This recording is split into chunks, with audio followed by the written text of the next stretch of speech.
If you're someone who wants to make a journal cover, this video is for you because I have A5 bifolds, trifolds, and A6 bifolds and trifolds. I'm also going to be adding more as well. So I'm going to add ones that actually have pockets as well, and also other sizes as well. So let's talk about my designs because they're actually quite different from what you would normally buy. There's actually different sizes. I have 1, 2, or 3 vertical columns. So if you're someone who wants to stack your journal covers, I'd recommend purchasing a larger size, like a 3 column. But if you wanted to stack like one journal cover, like a thick journal cover, just get the ones. Because I noticed that some journal covers, they're just like a one size fits all. And if you're someone who wants to stack your notebooks, so with the PDF patterns, what this allows you to do is customize it completely. If you want to use a different color leather, I'm going to walk you through how to make this. Let's talk about the leather. This is vegetable tan leather, and I prefer about 2mm thick. You can go thinner, about 1.5mm, but I would prefer 2mm, especially because it's not going to be lined either. So, you know, having that thickness is just going to make it last for years. Of course, if you're going to have pockets and all that sort of stuff, but about 2mm is fine. 1.8 to 2mm. 1.5 is probably a bit too thin, but you can still use that. It's just personal preference. Leather tends to have different tempers, so you can have a more firmer leather and more softer leather. This one is a more firmer leather, so you probably could go a bit thinner, about 1.8mm, but it's going to soften anyway. So aim between that 1.8 probably to 2mm. I would prefer. Don't go anything less than 1.5mm. So that's leather. Aim for vegetable tan leather, just because that's what you're going to get. You're going to get that patina. It's going to soften. It's going to get those marks, those scratches. With the pattern, now this is what I normally use for the projects that I make, but I'm going to make it a bit more simpler. So there's not going to be this hole here or this hole here. I'm just going to remove those holes. But this is the pattern. And you don't have the logo hole either. So pretty much all you want to do is just simply trace around the leather. So to trace around the leather, I would recommend getting an awl. And that's just where you can mark around the leather. A downside to an awl is you can get a long line. You can actually see some of the line. So what I like to do actually is just trace around the corners. For example, you just trace around the corners like that. And then obviously when you cut, you don't get that awl line, if that's just one thing with the awl. So what we're going to do is I have some of these. I'm going to go through the tools as I use them, just so you can, so you know what you can use. So we have some lines that we can cut with this ruler. I got this off Temu.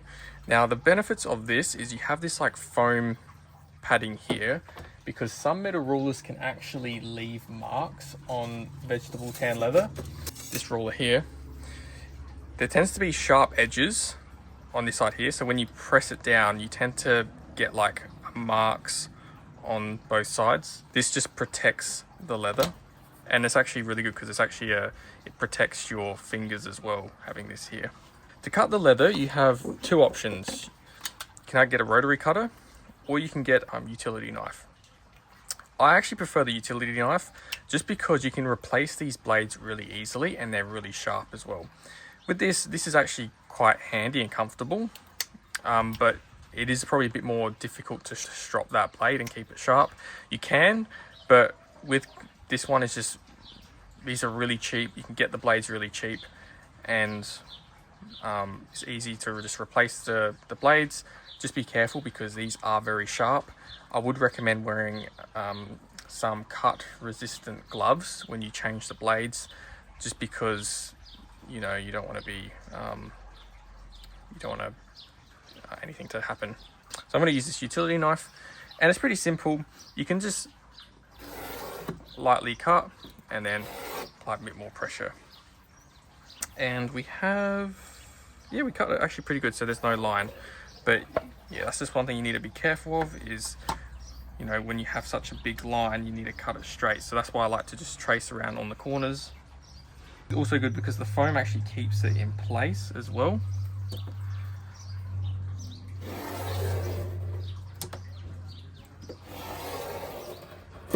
Now, in terms of the holes, And whenever you're not using this, make sure you close it. In terms of the holes are very important because you need, if you're using grommets, you need them to match your grommets or eyelets. So these ones are 3mm eyelets. So the difference between grommets and eyelets is a grommet or an eyelet has the post, and you just bang the post, and then as it like goes over, it prevents from going on the out, like pushing through. A grommet has a second piece that you put on top, and then as you hit, that piece folds over. It just looks a bit more nicer. It's really up to you. Grommets are probably a bit too like over the top. You probably don't really need them, like they're really strong, but you're not really putting that much stress on the leather anyway. So grommets and eyelets are not too bad. What I like to do here, oh yeah, with your pattern, it's good to print it onto some card just so it's a bit more stiffer. That's just another thing as well. So as we put this down, what I like to do is I like to simply just trace over these.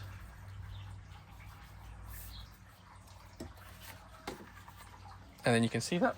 It's good to get a sort of a surface. You can use a chopping board. I would not recommend hammering onto your cutting mat. So I would just recommend, you can use a chopping board. It's completely fine. And then what we can do is just simply get this, and then we can hammer through. And it might be a bit difficult for the camera, so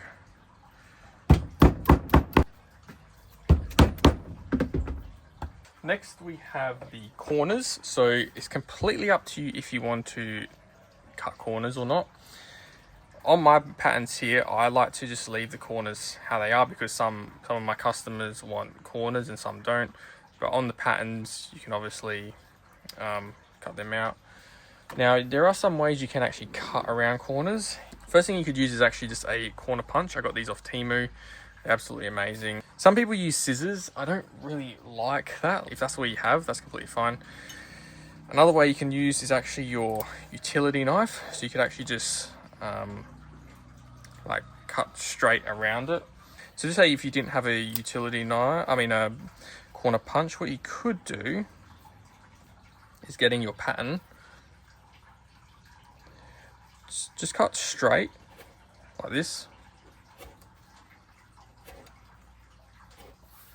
It's probably not the best, but you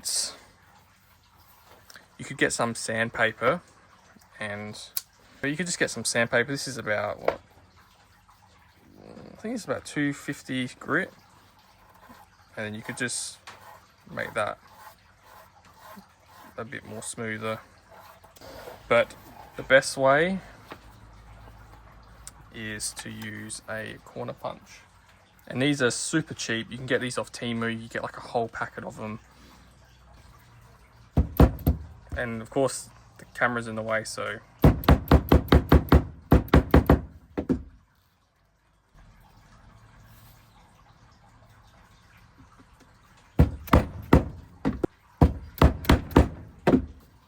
last thing is the setter.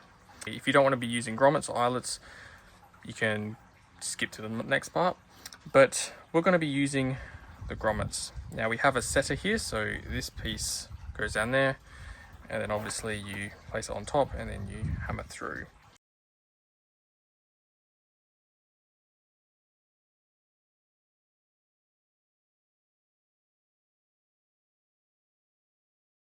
In terms of the elastics, these are 3mm grommets, so I use about a 2mm elastic. That's sort of what I like. Now for the vertical ones, I cut it to 53 centimeters. So, and what you do is you go down,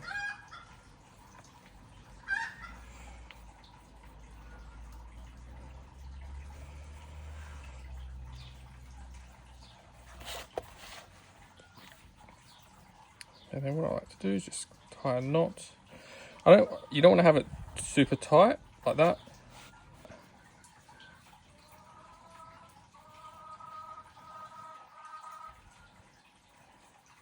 And just tie a knot like that.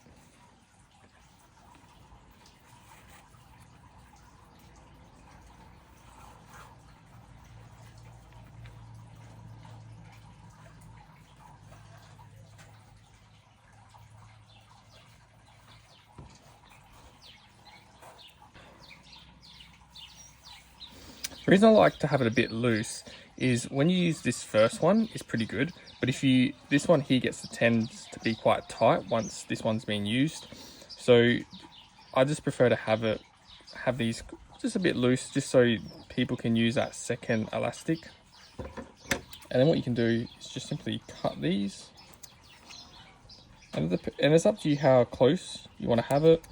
Obviously, if you want to adjust the how loose it is, you probably cut a bit, like cut further away.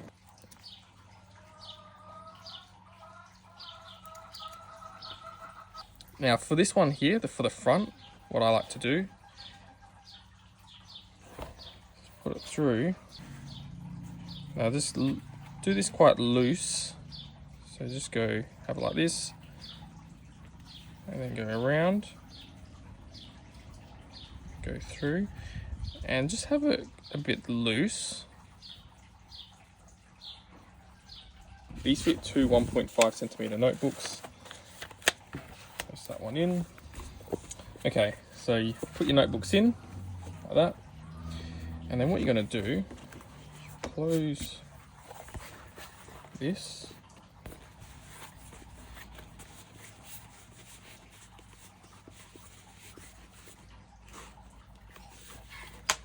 And you want that to fit nice. So if you want it a bit tighter, what you can do is you can just loosen it, and then you can just pull that down.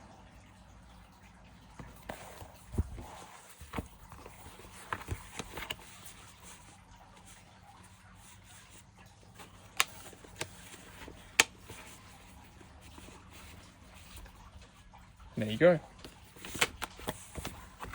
And then if you want, you can cut these.